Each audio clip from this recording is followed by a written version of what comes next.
It was a cold Tuesday afternoon, in a quiet corner of a small-town diner in Ohio, when Maria, a 25-year-old waitress with tired eyes and a gentle heart, noticed something odd.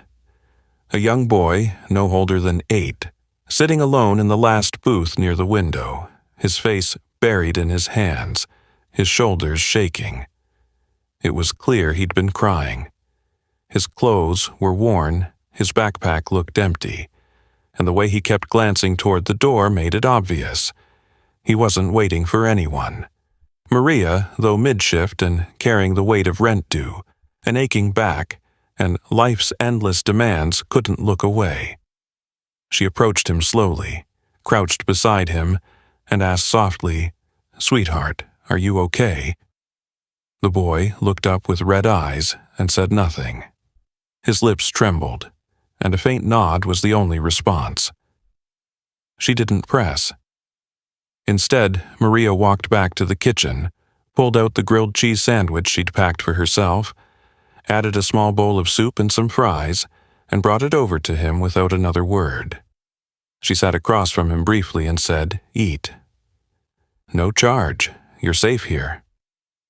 The boy hesitated, then devoured the food like he hadn't eaten in days. She asked nothing of him, just smiled when he finished and said, "Take care of yourself, okay?" He nodded again, still silent, then left. She never saw him again until 10 years later. If this moment touches you, hit like and subscribe, because we share powerful, true stories that show how small acts of kindness can change the world. It was a slow Thursday morning at the same diner, now a little more worn, just like Maria. The bell above the door jingled, and in walked a man in a perfectly tailored suit, radiating confidence. He looked around as if seeing something familiar, then made his way to the counter where Maria was wiping it down. "Do you still eat grilled cheese?" he asked, his voice deep, calm, and familiar. She froze, staring at him. There was something in those eyes. "You probably don't remember me," he continued, smiling, "but 10 years ago, I came in here crying, and you gave me your lunch." Her mouth fell open. It was him. Taller now, stronger, and with that same vulnerability in his eyes. He introduced himself as Nathan, now 18, recently on the cover of Forbes as one of the youngest tech entrepreneurs in the country. Billionaire by valuation, philanthropist by heart. But that day, he wasn't a CEO. He was just the boy she once fed. "That sandwich changed my life," he said. "I was homeless. My mom had just died. I didn't know where to go. But your kindness? It reminded me people still cared. It gave me hope." Maria, stunned, sat down across from him, her eyes glassy. Nathan pulled out his phone, showed her photos of his tech company, the shelters he now funded, the nonprofit he started to feed children in need, all inspired by her act of kindness. What happened next shocked the entire diner. Nathan asked to speak to the manager and told them to close the diner for the rest of the day. He'd pay every salary, every tip, every bill.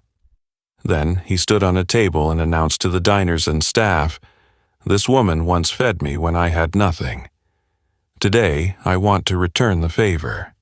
He handed Maria an envelope. Inside was a check for $250,000.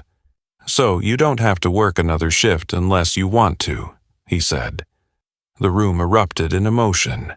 Some clapped, others cried. But Maria, she just held him and whispered, "I'm so proud of you." Nathan didn't stop there. He had arranged for the diner to be upgraded, renovated, and even launched a campaign in Maria's name called Maria's Meals, which would provide free meals to struggling kids in small towns across the country. That grilled cheese sandwich, one simple act of empathy, had echoed across a decade, changing not only one boy's life but thousands. If you believe kindness is powerful, share this story with someone who needs a little hope today. And remember, Your smallest act of compassion might be the turning point in someone else's life.